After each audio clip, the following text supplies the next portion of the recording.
Hi friends, എല്ലാവർക്കും നമസ്കാരം. ഞാൻ വിഷ്ണു. പുതിയൊരു വീഡിയോയിലേക്ക് എല്ലാവർക്കും സ്വാഗതം. അപ്പോൾ നമ്മൾ ഇന്ന് നോക്കാൻ പോകുന്നത് ഒരു പോസ്റ്റിന്റെ അഡ്വൈസിന്റെ ഡീറ്റെയിൽസിനെ കുറിച്ചിട്ടാണ്. ഓക്കെ, അപ്പൊ അത് ഏത് പോസ്റ്റ് ആണെന്ന് വെച്ച് കഴിഞ്ഞാൽ സെക്രട്ടേറിയറ്റ് അസിസ്റ്റന്റ് എന്ന് നമ്മൾ പേര് മൊത്തത്തിൽ പറയുന്നതെങ്കിലും അതിൽ കുറച്ച് സ്ഥലങ്ങളിലാണ് പോസ്റ്റിംഗ് നടക്കുന്നത്. അത് ഒന്ന് government secretariat, Kerala public service commission, advocate general office, local fund audit department, office of the vigilance tribunal, special judge and enquiry commissioner office.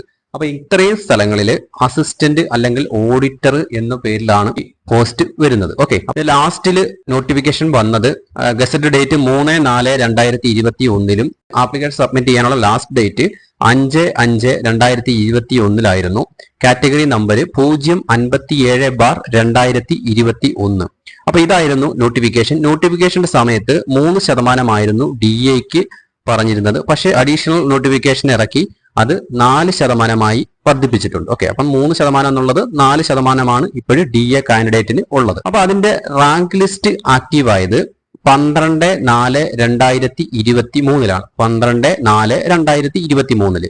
ഇനി ഈ ലിസ്റ്റ് ക്യാൻസൽ ആവുന്നത് 11/4/2026 ഈ റാങ്ക് ലിസ്റ്റ് ക്യാൻസൽ ആവുന്നത്. അതുകൊണ്ടാണ് നോട്ടിഫിക്കേഷൻ ഉടനെ തന്നെ സെക്രട്ടേറിയറ്റ് അസിസ്റ്റന്റിന്റെ വരും എന്ന് പറയുന്നത്. ഇനി ഒരു വർഷം കൂടെ മാത്രമേ ഇതിന്റെ ലിസ്റ്റിന് കാലാവധി ഉള്ളൂ. ആ ഒരു വർഷത്തിനകത്ത് വെച്ച് പ്രിലിമിനറി, മെയിൻ പരീക്ഷ, പിന്നെ ഇന്റർവ്യൂ ഉണ്ടെങ്കിൽ അതെല്ലാം കംപ്ലീറ്റ് ചെയ്തെങ്കിൽ ശേഷം മാത്രമേ ഈ പറയപ്പെടുന്ന ഡേറ്റിന് മുമ്പിട്ട് റാങ്ക് ലിസ്റ്റ് വരികയുള്ളൂ. അതിനു വേണ്ടിയിട്ടാണ് ഉടനെ നോട്ടിഫിക്കേഷൻ വരുമെന്ന് പറയുന്നത്. ഓക്കെ, അപ്പൊ നമുക്ക് അതിന്റെ കൂടുതലായിട്ടുള്ള അഡ്വൈസിന്റെ ഡീറ്റെയിൽസ്, ഇനി എക്സാം എഴുതാൻ പോകുന്നവരും ഇതെല്ലാം കണ്ടിട്ട് വേണം എക്സാം എഴുതാൻ പോകാനായിട്ട്. നല്ലതുപോലെ വർക്ക് ചെയ്യണം. പ്രിലിമിനറി പരീക്ഷ പാസ്സാവണം, മെയിൻ പരീക്ഷ പാസ്സാവണം, ഇന്റർവ്യൂ ഉണ്ടെങ്കിൽ അതിന് നമ്മൾ വർക്ക് ചെയ്യണം.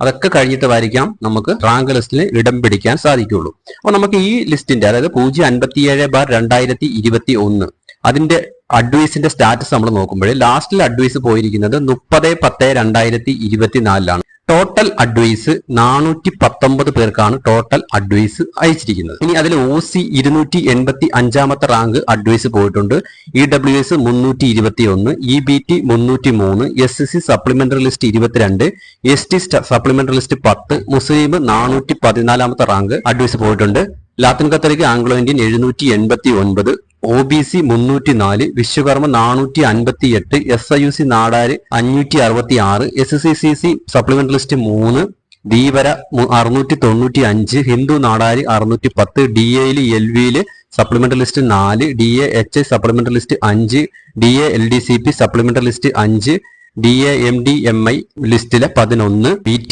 14. അപ്പൊ ഇങ്ങനെയാണ് അഡ്വൈസിന്റെ സ്റ്റാറ്റസ് ഉള്ളത്.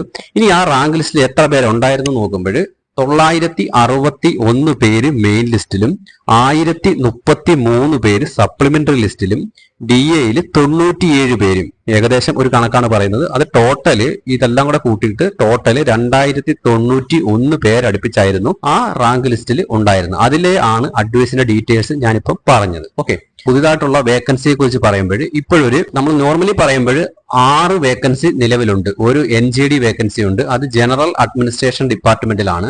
പിന്നെ അത് റിപ്പോർട്ട് ചെയ്തിരിക്കുന്നത് 25/10/2024 പിന്നെ 8/11/2024 5 ഫ്രഷ് വേക്കൻസി റിപ്പോർട്ട് ചെയ്തിട്ടുണ്ട്, അത് ഫിനാൻസ് സെക്രട്ടേറിയറ്റിലാണ്. പിന്നെ 25/10/2024 52 ആന്റിസിപ്പേറ്റഡ് വേക്കൻസി AB റിപ്പോർട്ട് ആയിട്ടുണ്ട്. അതിന്റെ ഡീറ്റെയിൽസ് നോക്കാം.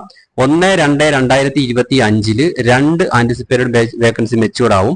1/3/25 1 ആന്റിസിപ്പേറ്റഡ് വേക്കൻസി മെച്യൂർഡ് ആവും. 1/4/25 2 ആന്റിസിപ്പേറ്റഡ് വേക്കൻസി മെച്യൂർഡ് ആവും. 1/5/25 2 ആന്റിസിപ്പേറ്റഡ് വേക്കൻസി മെച്യൂർഡ് ആവും. 1/6/25 39 ആന്റിസിപ്പേറ്റഡ് വേക്കൻസി മെച്യൂർഡ് ആകുന്നത്. 1/7/25 3 ആന്റിസിപ്പേറ്റഡ് വേക്കൻസി മെച്യൂർഡ് ആവും. 1/11/25 1 ആന്റിസിപ്പേറ്റഡ് വേക്കൻസി മെച്യൂർഡ് ആവും. 26/1 2 ആന്റിസിപ്പേറ്റഡ് വേക്കൻസി മെച്യൂർഡ് ആവും. അപ്പൊ ഇങ്ങനെയാണ് ടോട്ടല് വേക്കൻസി ഇനി ഉള്ളത്. അപ്പൊ ഇനി ഈ പറയപ്പെടുന്ന ആന്റിസിപ്പേറ്റഡ് വേക്കൻസി മെച്യൂർഡ് ആകുന്നത് 1/2 ഫെബ്രുവരി മാസത്തിലാണ് മെച്യൂർഡ് ആകുന്നത്. അപ്പൊ നമ്മൾ കറന്റ് ഉള്ളത് 6 വേക്കൻസി ആണ്. ഓക്കെ, അപ്പോൾ ഈ 419 ഇനി ഒരു വർഷത്തിനകത്ത് വെച്ച് ടോട്ടൽ അഡ്വൈസ് എത്ര പോകും എന്നതിനെ ആശ്രയിച്ചായിരിക്കും ഇനി വരുന്ന ലിസ്റ്റിന്റെ റാങ്ക് ലിസ്റ്റിലെ ആൾക്കാരുടെ എണ്ണം കണക്കാക്കുന്നത്. എത്ര വേക്കൻസി, ആന്റിസിപ്പേറ്റഡ് വേക്കൻസി ആയിട്ട് എത്ര എണ്ണം 2 വർഷത്തിനുള്ളിൽ വരാൻ സാധ്യതയുണ്ട്, അതിന്റെ 10% കൂടുതലാണ് റാങ്ക് ലിസ്റ്റിൽ ആൾക്കാരുടെ എണ്ണം വരുന്നത്. അപ്പൊ ആ ഒരു കാര്യങ്ങളെല്ലാം നിങ്ങൾ ചിന്തിച്ച് മനസ്സിലാക്കിക്കൊണ്ട് ഇപ്പോഴേ തന്നെ പഠിച്ചു തുടങ്ങിയെങ്കിൽ മാത്രമേ സെക്രട്ടേറിയറ്റ് അസിസ്റ്റന്റ് എന്ന് പറയുന്ന ആ പോസ്റ്റ് നമുക്ക് നേടിയെടുക്കാൻ കഴിയൂ. ഇനി വരാൻ പോകുന്ന സെക്രട്ടേറിയറ്റ് അസിസ്റ്റന്റ് നിങ്ങൾക്ക് വേണമെന്ന് ഉണ്ടെങ്കിൽ മാത്രം ഇപ്പോഴും തന്നെ പഠിച്ചു തുടങ്ങിക്കൊള്ളുക. ഓക്കെ, അപ്പൊ അതാണ് മെയിൻ ആയിട്ട് പറയാനുള്ളത്. 600 താഴെ അഡ്വൈസ് വരാനുള്ള സാധ്യതയാണ് ഇപ്പോൾ ഉള്ളത്. ഒരു വർഷത്തിനകത്ത് വെച്ചുള്ള വേക്കൻസി നമുക്കറിയില്ല. ആ ഒരു വർഷത്തിന് കൂട്ടി അവർ ആവറേജ് കൂട്ടുമ്പോഴാണ് ഞാനൊരു 150 വേക്കൻസി അല്ലെങ്കിൽ ഒരു 200 വേക്കൻസിയോളം പറഞ്ഞത്. അങ്ങനെ ആയെങ്കിൽ തന്നെ ഒരു 600, 650 ആ റേഞ്ചിൽ തന്നെ അഡ്വൈസ് നിൽക്കാനുള്ള സാധ്യതയാണ് ഉള്ളത്. അപ്പൊ ഇനി വരുന്ന ലിസ്റ്റിലും ആ ഒരു റേഞ്ചിൽ തന്നെ ആയിരിക്കും റാങ്ക് ലിസ്റ്റിൽ ആൾക്കാരുടെ എണ്ണം സാധ്യതയുള്ളൂ. ഓക്കെ, അപ്പൊ അതറിഞ്ഞ് നിങ്ങൾ എല്ലാവരും പഠിച്ചു തുടങ്ങുക. അപ്പൊ എത്രയേ ഉള്ളൂ. വീഡിയോ ഇഷ്ടപ്പെട്ടിട്ടുണ്ടെങ്കിൽ ലൈക്ക് ചെയ്യുക, ഡൗട്ട് പോലെ ഉണ്ടെങ്കിൽ കമന്റ് ചെയ്യുക. ചാനൽ ഇതുവരെ സബ്സ്ക്രൈബ് ചെയ്യാത്തവരെല്ലാം ചാനൽ ഒന്ന് സബ്സ്ക്രൈബ് ചെയ്ത് വെക്കുക. പുതിയൊരു വീഡിയോ ആയിട്ട് ഉടനെ തന്നെ നമുക്ക് കാണാം. അതുവരെ എല്ലാവർക്കും വളരെയധികം നന്ദി, നമസ്കാരം.